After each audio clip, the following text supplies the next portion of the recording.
तो अब देखते हैं कि तीसरे राजा के शासन काल में, या तीसरे सामंत के बल्कि कहना चाहिए, उसके शासन काल में कौरवमंडल क्षेत्र तक अब इसकी पहुंच थी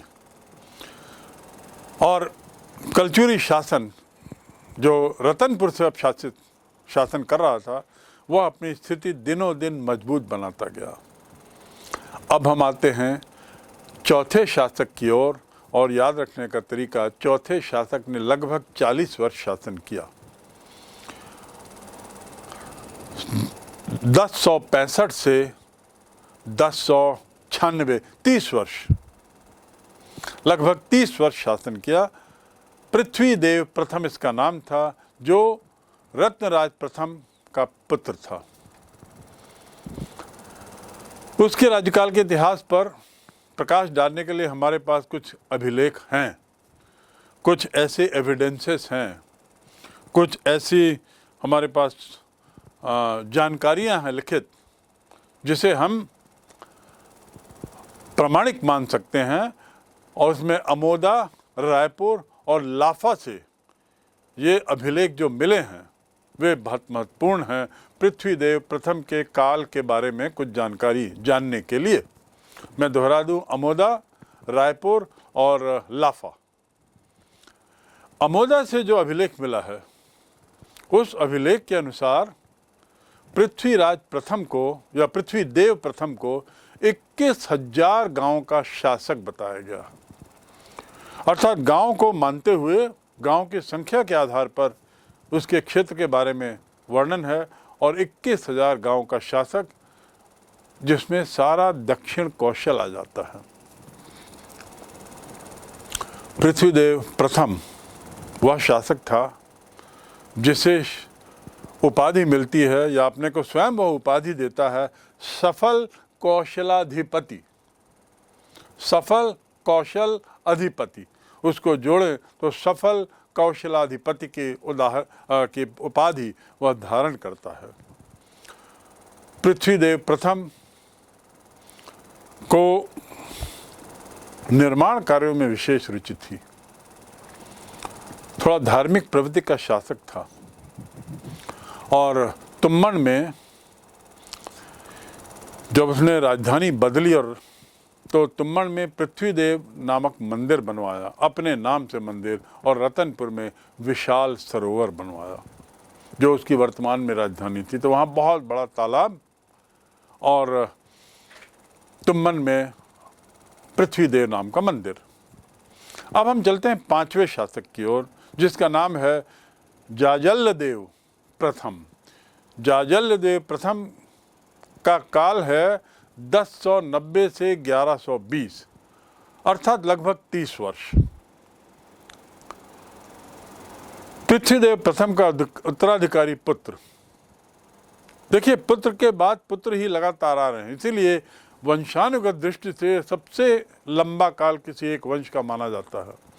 इसका नाम था जाजल्लदेव प्रथम, और इसने अपने राज्य का विस्तार और किया, और लांजी, भंडार, इसके अलावा बस्तर के नागवंशी शासक सोमेश्वर को पराजित करके बस्तर को अपने कब्जे में लेता है। परिणाम स्वरूप इन विजयों के कारण उसकी जो कीर्ति पताका है, उसकी जो प्रसिद्ध है, वो उत्तर में अब अमरकंटक से दक्षिण में गोदावरी तक, और पश्चिम में बरार से पूर्व में उड़ीसा तक। तो एक काफ़ी विशाल क्षेत्र को अपने मातहत लाने में जाजल्लदेव प्रथम सफल होता है, और कुछ शासकों को पराजित करके, जिसमें नागवंशी शासक सोमेश्वर भी था। अब यहाँ पर एक मोड़ आता है। अपने को एक तुलनात्मक दृष्टि से विशाल राज्य का राजा मानते हुए जाजल्लदेव त्रिपुरी के कलचुरी वंश की सत्ता को स्वीकार नहीं करता और अपने को स्वतंत्र घोषित कर देता है। इस प्रकार जबलपुर त्रिपुरी वंश से अपने को पूरी तरह अलग करके स्वतंत्र राजा के रूप में, सामंत के रूप में नहीं, अब शासन करता है, और अपने नाम के सोने और तांबे के सिक्के जारी करता है। यदि किसी राजा को उस काल में अपना आधिपत्य दिखाना होता था तो उनके लिए ज़रूरी होता था कि उस आधिपत्य के लिए वे अपने नाम से सिक्के जारी करें जिसका चलन हो, और वह चलन, उनके नाम के सिक्के चलन उसी क्षेत्र में होंगे जहाँ पर उनका दबदबा हो, जो उनके राज्य का क्षेत्र हो। तो इस प्रकार इन सिक्कों के माध्यम से राज्य सीमाएं एक तरीके से निर्धारित रहती थीं। तो जाजल्य देव ने पहली बार त्रिपुरी के कलचुरी वंश से अपने को स्वतंत्र घोषित किया और स्वतंत्र शासक बनता है, और इसकी उद्घोषणा को कार्यान्वित करने के लिए वह सोने तांबे के सिक्के जारी करता है। उसके अलावा अपने नाम से एक शहर भी बनाता है जिसका नाम था जाजल्यपुर। ये जाजल्यपुर और कुछ नहीं बल्कि वर्तमान जांजगीर शहर है। तो जांजगीर शहर जाजल्य देव प्रथम के द्वारा बनाया गया नगर है, और समयांतर में, कालांतर में यह जाजलपुर धीरे धीरे जांजगीर बन गया। इसके अलावा पाली स्थित जो मंदिर था जिसका पूर्व में मैंने जिक्र किया है, उसका जीर्णोद्धार किया, एक तरीके से पुनर्निर्माण किया, उसकी जो पुरानी अवस्था हो गई थी उसको नया रूप दिया, और एक बहुत बड़ा तालाब वहाँ बनाता है। इसके बाद छठवां शासक 1120 से 1135, पहला शासक जो मात्र 15 वर्ष शासन कर पाया, उसका नाम है रत्नदेव द्वितीय। ये जाजल देव का पुत्र था। जाजल देव वही शासक जिसने जांजगीर शहर बनाया, और ये भी स्वतंत्र शासक के रूप में शासन किया। रतनपुर का शासक बनता है, और अब तो त्रिपुरी के राजा गया कर्ण को भी पराजित कर अपने पिता की तरह त्रिपुरी की प्रभुसत्ता को पूरी तरह अस्वीकार करता है, नकार देता है। जब दूसरे शब्दों में जब रत्नदेव द्वितीय गद्दी पर आता है तो त्रिपुरी के शासक रतनपुर क्षेत्र को वापस लेने के लिए, दक्षिण कौशल के क्षेत्र को वापस अपने कब्जे में लेने के लिए युद्ध करते हैं, हमला करते हैं, लेकिन अपने पिता की ही तरह पुत्र भी त्रिपुरी के नरेश को पराजित करने में सफल और अपनी स्वतंत्र अस्तित्व बनाए रखने में सफल। तो एक घटना तो इसके काल की ये है, त्रिपुरी वंश के राजा कलचुरी शासक का हमला और उनकी पराजय। दूसरी घटना जो महत्वपूर्ण होती है वो ये है कि गंगवंशी शासक अनंत वर्मा चोड़ागंग पर इसने विजय पाई। उसने बंगाल, जिसको उस काल में गौड़ कहा जाता था, वहाँ के शासक और खिज्जी जंग के भंज शासक को भी हराया। ये तीनों इस बात को दर्शाती हैं कि रत्नदेव द्वितीय यद्यपि बहुत कम काल के लिए शासन किया, लेकिन जहाँ भी उसने युद्ध लड़े वहाँ पे विजय पाई। इसके साथ ही वो विद्या प्रेमी था, बहुत शिक्षित था और कला प्रेमी भी था। ये जानकारियाँ उन्हीं अभिलेखों से मिलती हैं जिनका जिक्र मैंने पूर्व में किया है। उसने विद्वानों को संरक्षण भी दिया, कई मंदिरों का निर्माण कराया, कई सरोवरों का निर्माण कराया जिन्हें तालाब कहते हैं। इस राजा रत्नदेव द्वितीय के बारे में जो ताम्रपत्र, जो अभिलेख मिलते हैं, वो मूलतः अकलतरा, खरौद, पारागांव, शिवरी नारायण और सरखों नाम के क्षेत्रों में इस राजा से संबंधित अभिलेख ज़्यादा मिले हों। ये हुई रत्नदेव द्वितीय की बात, जो अभी तक आए हुए अन्य 5 राजाओं की तुलना में सबसे कम वंश का शासन करता है, लेकिन सबसे ज़्यादा और महत्वपूर्ण विजय इसे ही मिली हैं। अब हम आते हैं 7वें राजा पृथ्वीदेव द्वितीय, 1335 से 1365, 30 वर्ष का काल। देखा जाए तो औसतन कलचुरी शासक लगभग 30-30 वर्ष तक शासन किए हैं, और यही शायद इनके लंबे वंश शासन का सीक्रेट है, क्योंकि जब तक स्थायी सत्ता नहीं रहती तब तक आप राज्य को आगे नहीं ले जा सकते। तो यहाँ इन्होंने सब शासकों ने इतना शासन किया कि अपने अपने काल में उन्होंने स्थायित्व दिया है, और यही स्थायित्व इस वंश के राजाओं को सफल बनाया है। तो पृथ्वीदेव द्वितीय 1135 से 1165 उनका दूसरा पुत्र था, ज्येष्ठ पुत्र था।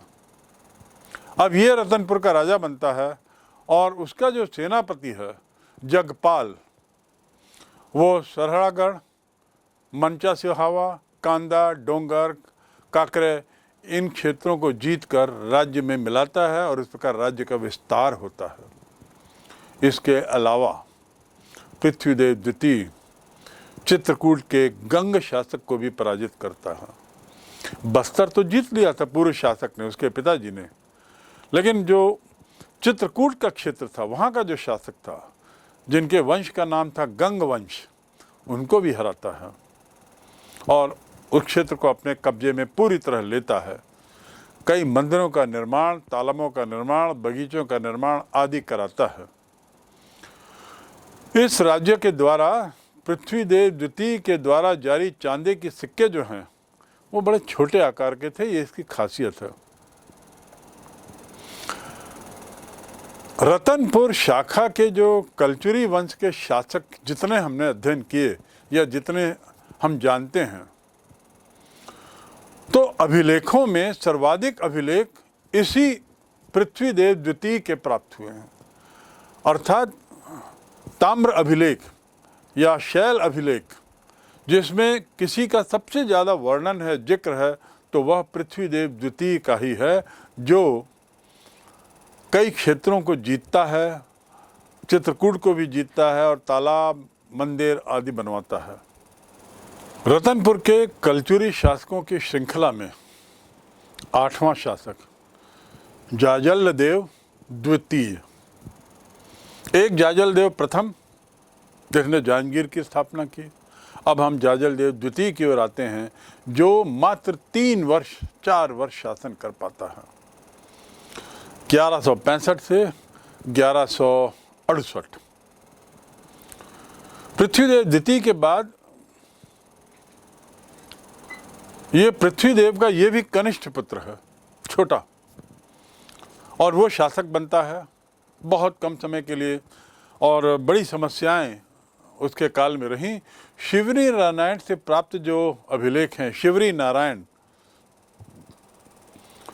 उसमें ऐसा मालूम होता है कि त्रिपुरी के तत्कालीन राजा, त्रिपुरी जबलपुर के तत्कालीन नरेश जय सिंह ने यहाँ पर आक्रमण किया था, और जिससे जाजल देव द्वितीय थोड़ा सा प्रभावित हुआ था, लेकिन उसने उसे विफल जरूर कर दिया, यानी उसे सफलता मिली त्रिपुरी के राजा को हराने में। इस संक्षिप्त दौर के काल जाजल देव द्वितीय के बाद हम आते हैं 9वें शासक की ओर, जिसका नाम था जगत देव, 1168 से 1178, यानी 10 वर्ष का काल। जाजल देव द्वितीय की मृत्यु के बाद जो मैंने बताया, वहाँ पे कुछ समस्याएं, कुछ अव्यवस्था उत्पन्न हो गई थी। तो जगत देव, जो जाजल देव का बड़ा भाई था, वो अन्य देश से आता है, पूर्व देश से, और उसने सत्ता अपने हाथों में ली और अव्यवस्था को दूर करने का प्रयास किया। परिणाम शांति बहाली हुई, राज्य थोड़ा पटरी पर आया। तो जगत देव के द्वारा जो जाजल देव का बड़ा भाई था, कलचुरी वंश की सत्ता को एक तरीके से सुदृढ़ करने में मदद मिली। अब हम आते हैं 10वें शासक की ओर, रत्नदेव तृतीय, द्वितीय भी हो चुका है, तृतीय, 1178 से 1198। ये जगत देव का पुत्र था, जिसका नाम रत्नदेव तृतीय रखा गया। दुर्भाग्य से ये आता है तो वापस अव्यवस्था शुरू हो जाती है, अशांति होती है, सेना कमजोर हो जाती है, और स्थिति में सुधार लाने का प्रयास होता है। उसी प्रयास के फलस्वरूप रत्नदेव तृतीय ने एक ब्राह्मण को राज्य का प्रधानमंत्री बनाया, जिसका नाम था गंगाधर। गंगाधर ब्राह्मण को प्रधानमंत्री बनाने के पीछे उद्देश्य था शासन को सुदृढ़ करना, अव्यवस्था को हटाना, शांति की बहाली करना। इसी के परिणाम स्वरूप, इस गंगाधर के परिणाम स्वरूप स्थिति सामान्य हुई, शांति, राज्य में शांति हुई और प्रधानमंत्री गंगाधर ने खरोद स्थित लखनेश्वर मंदिर सभा मंडल का जीर्णोद्धार भी करवाया, कई मंदिरों का निर्माण भी करवाया और उस मंदिरों में एक है, वही एक वीरा देवी शक्ति देवी का मंदिर आज भी बहुत अच्छी स्थिति में है। इसका निर्माण प्रधानमंत्री गंगाधर द्वारा किया गया, जो अपने समय के राजा रत्नदेव तृतीय का प्रधानमंत्री था और इस उद्देश्य से प्रधानमंत्रित्व के पद पर बैठाया गया था कि वह शांति बहाली करेगा, अव्यवस्था को हटाएगा और शासन व्यवस्था को सुचारू रखेगा, जिसमें सफल होता है। तो आप जान लें कि ये जो मंदिर है, एक वीरा देवी शक्ति का जो एक रूप है, इसका निर्माण रत्नदेव तृतीय ने करवाया या उसके मातहत रहते हुए प्रधानमंत्री गंगाधर ने करवाया। रत्नदेव तृतीय का एक शिलालेख खरौद के लखनेश्वर मंदिर की दीवार पर लगा हुआ है और उसी से हमको इसके काल की, इसके इतिहास की कुछ संक्षिप्त जानकारी मिलती है। खरौद शिलालेख रतनपुर के कलचुरी राजाओं की श्रृंखला का 11वां शासक प्रताप मल 1198 से 1225, लगभग 30 वर्ष। रत्नदेव तृतीय के मरने के बाद प्रताप मल, जो उसका पुत्र था, वो गद्दी पे आता है और इसके शासनकाल के जो शिलालेख मिलते हैं या अभिलेख, वे पेंड्राबंद, कोनारी और पवनी बिलाईगढ़ में हैं, वहाँ मिले हैं। अर्थात प्रताप मल के बारे में जानकारियाँ हमको इन क्षेत्रों में पाए गए अभिलेखों से मिली है। अल्पायु में इसने चूंकि राजकाज प्राप्त किया, छोटी उम्र में, उसका कार्यकाल लगभग 30 वर्ष का है और प्रताप मल के संबंध में ताम्रपत्र जो बिलाईगढ़ का मिला है, उसमें बताया कि बालक होने पर भी वह बल से दूसरा बाली था, अर्थात बहुत शक्तिशाली था। यद्यपि बालक था लेकिन बड़ा जीवट का था और ये जानकारी हमको बिलाईगढ़ के ताम्रपत्र, बिलाईगढ़ के अभिलेख से मिलती है। प्रतापमल के जो केवल तांबे के सिक्के मिले हैं जिन पर सिंह और कटार की चित्राकृति है, ये मुद्राएं चत्राकार चक्र के आकार की हैं और षटकोण हैं, 6 एंगल वाली हैं। लेकिन इसके काल में तांबे के ही सिक्के मिलने से ऐसा संभवतः लगता है कि आर्थिक दृष्टि से प्रतापमल के काल में कुछ गिरावट हुई होगी। तो इसी तरीके से पुरातत्ववेत्ता इन सब खोजों से विभिन्न तरह की जानकारियां एकत्रित करते हैं और संभावना बताते हैं। अगला शासक जिसे 12वें रूप में देख सकते हैं और एक साथ कई शासकों को जोड़कर आपके इस सिलेबस में दिया गया है, वह है प्रताप मल से बहार राय।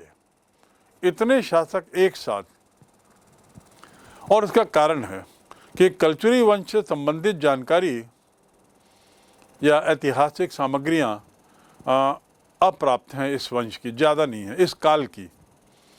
सन 1222 से 1498 तक कोई ताम्रपत्र मुद्राएं,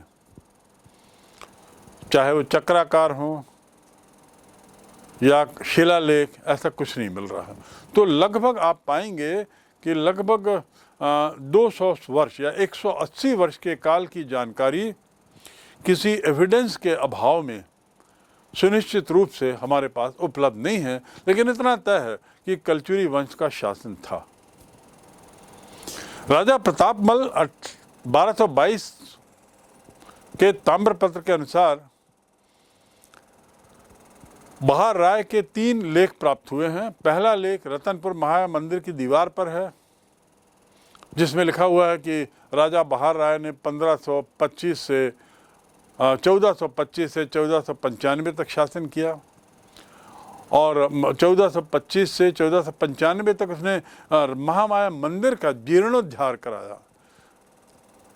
रतनपुर का सबसे प्रसिद्ध मंदिर माना जाता है महामाया मंदिर, तो इसके जीर्णोद्धार का श्रेय बहार राय को जाता है। इसके अलावा उसने भरैया तालाब बनाया। एक और लेख मिला है बिलासपुर में कोसगई से, उसमें इनका माधव नाम का एक चतुर और वीर मंत्री था जिसका उल्लेख है। चतुर भी था और वीर भी था। तो जो कोसगई है अर्थात आज का कोसंगा, यहाँ पर किले के कोष में शत्रुओं से लूट मार करके जो धन प्राप्त किया उसे इकट्ठा करता था और पठानों की ज़मीन चीर कर उन्हें भगाता था। अब ये पठान कौन है इसकी कोई जानकारी नहीं है, लेकिन अभिलेखों से ऐसा शब्द, ऐसी भावना सामने निकलती है, स्पष्टता की लेकिन कमी है। एक और अभिलेख, तीसरा, द्वितीय शिलालेख की पीठ पर लगा हुआ है और संवत जो दिया हुआ है वह है 1513। वर्ष जो दिया हुआ है 1513, संवत होता है 1570। यहाँ जो ये तीसरा लेख की खासियत ये है कि एक और जहाँ हमने कहा कि 180 वर्ष के काल के बारे में कोई स्पष्ट जानकारी एविडेंस के साथ नहीं है, पर यहाँ पर कोसिंगा में मिले अभिलेख में बहार राय के पहले, बहार राय तो 1498 बताया गया है, उसके पहले 6 राजाओं के नाम का जिक्र है, जैसे सिंघण, उंधीर, मदन प्रहन, रामचंद्र, रत्नसेन और फिर बहार राय। तो 6वां शासक है बहार राय, अर्थात यदि सही बोलूं तो बहार राय के पहले के 5 राजाओं का जिक्र, अन्य राजाओं का जिक्र भी इस शिलालेख में है जो कोसिंगा में मिला है। अब हम आते हैं कल्याण साय। बहार साय के बाद राजा कल्याण सिंह सिंहासन पर आते हैं। उसने किले में जगन्नाथ स्वामी के मंदिर की स्थापना की और इसका काल लगभग 1581 तक माना जाता है। रेवाराम बाबू, जिनका मैंने पूर्व में जिक्र किया है, उनके द्वारा लिखे गए इतिहास से ऐसा लगता है कि राजा कल्याण साय को दिल्ली में 8 वर्ष तक रहना पड़ा। अब विस्तृत जानकारी नहीं है कि आखिर दिल्ली कैसे जाना हुआ, क्या परिणाम रहे, उसका उद्देश्य क्या था। तो कल्याण साय के बारे में बहुत संक्षिप्त जानकारी। अब कुछ अन्य राजाओं के नाम जो राजा कल्याण साय के बाद मिलते हैं वे हैं लक्ष्मण साय 1581 के बाद, फिर शंकर साय 1596 के बाद, त्रिभुवन साय 1622 के बाद, जगमोहन साय 1635 के बाद, अदली साय 1649 के बाद और रणजीत साय 1675 के बाद। ये सब शासक बड़े संक्षिप्त काल के लिए थे। इन शासकों के बारे में कोई विस्तृत और प्रामाणिक जानकारी हमें नहीं है। तो अब हम आगे बढ़ते हैं कलचुरी रतनपुर राजवंश के 13वें सम्राट की ओर, उस सम्राट की ओर जिसके बारे में आपके कोर्स में थोड़ा अलग से बताया गया है, क्योंकि इसके पूर्व के 6-7 राजाओं को एक साथ क्लब करके बताया गया, क्योंकि वो लोग बहुत कम समय के लिए या तो शासन किए या उन्होंने कोई विशेष कार्य नहीं किया। तो 13वें इसके राजा थे तखत सिंह 1686 से 1689, मात्र 3 वर्ष का काल इनका भी। लेकिन ये जाने जाते हैं इसलिए कि उन्होंने तखतपुर गांव बसाया, जो आज भी है बिलासपुर के पास, बिलासपुर जिले के एक कस्बे के रूप में।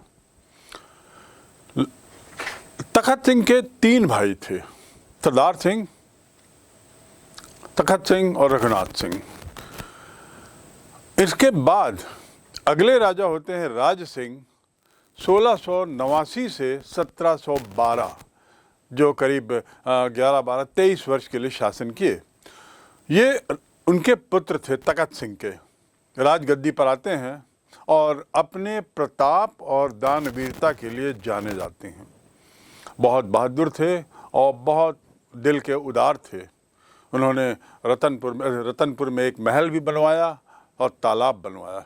उस ज़माने में आप सुन रहे होंगे, बार बार मैं तालाब का जिक्र कर रहा हूँ और आप सोच रहे होंगे कि तालाब बनाया तो इतनी क्या बड़ी बात थी, लेकिन समझना चाहिए कि हम आज से 400, 500, 600 वर्ष पूर्व की बात कर रहे हैं, जब तालाब न केवल स्नान का एक स्थान होता था बल्कि मनोरंजन का भी स्थान होता था। उसी के आसपास मेले भी लगते थे और सभी ग्रामीण इकट्ठे होते थे और साथ ही धार्मिक स्थल भी होता था। तालाब से लगा हुआ एक न एक मंदिर अवश्य होता था जहाँ पर वार्षिक पर्व या सारे त्यौहार मनाए जाते थे। तो तालाब की महत्ता इस बात में है, और तालाब बनाने का अर्थ गांव के लिए ये सब सुविधाओं से संपन्न एक ऐसा क्षेत्र बनाना जहाँ पर सब इकट्ठे हो सकें, साथ ही पानी की समुचित व्यवस्था भी हो जाती थी। इसलिए तालाबों का बनाना एक बहुत अच्छा काम उस ज़माने में माना जाता था। ऐसा मालूम होता है कि राज सिंह ने राजपुर शहर भी बनाया, जिसे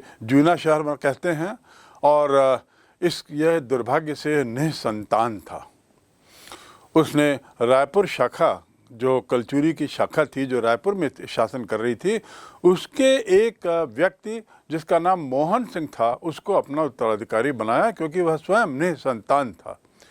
लेकिन मोहन सिंह इससे पहले रतनपुर पहुंचता, राज सिंह ने अपने चाचा सरदार सिंह को रतनपुर का उत्तराधिकारी बना दिया। अब सरदार सिंह आते हैं और वो भी लगभग पूरे 20 वर्ष शासन करते हैं।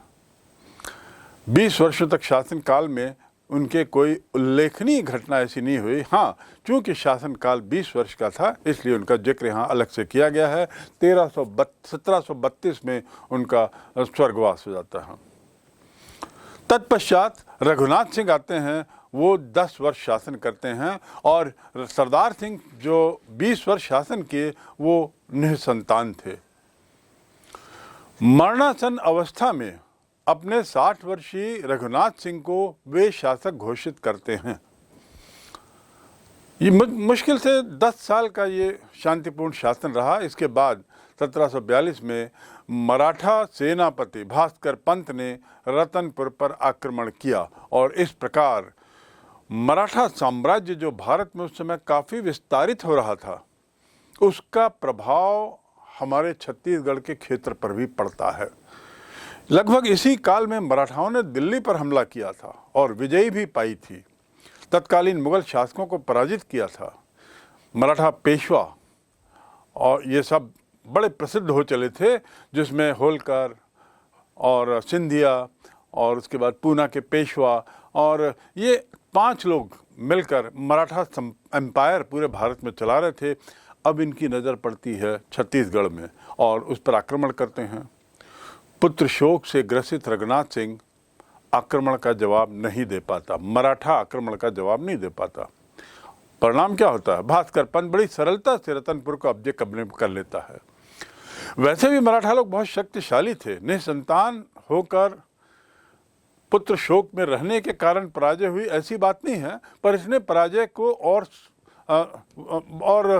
सरल कर दिया, मराठाओं के लिए विजयी और सरल कर दिया। रतनपुर अब मराठा एम्पायर के कब्जे में चला जाता है और वह मराठा एम्पायर का एक हिस्सा बन जाता है, मराठा साम्राज्य का एक हिस्सा बन जाता है। भास्कर पंत ने रघुनाथ सिंह को भोंसले के नाम पर राज्य करने की अनुमति दे दी। तो रघुनाथ सिंह जारी रखता है सत्ता पर। 1774 में रघुनाथ सिंह का देहांत होता है।